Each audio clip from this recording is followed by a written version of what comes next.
Samantala, tinutulan naman ng mga transport groups ang desisyon ng Korte Suprema sa panukalang pagtaas ng singil sa toll sa South Luzon Expressway. Ito ang balita ni Benedict Galasan. Naglunsad ng kilos protesta ang grupong Piston upang suportahan ang inihaing mosyon ng isang abogado sa Korte Suprema hinggil sa toll hike. Nagbanta rin ng grupo na magsasagawa pa sila ng sunod-sunod na kilos protesta upang harangin na naturang toll increase. Kung hindi umano nila mapipigilan ang pagpapatupad ng toll hike, mapipilitan silang magtaas ng singil sa pasahe.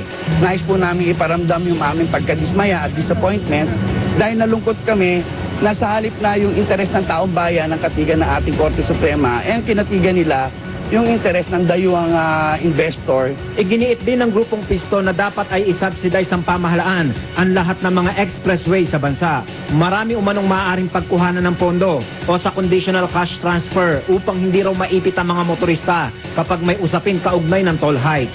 Nais namin bigyan din na ang mga expressway ay dapat serbisyo, hindi dapat po ginagawang negosyo.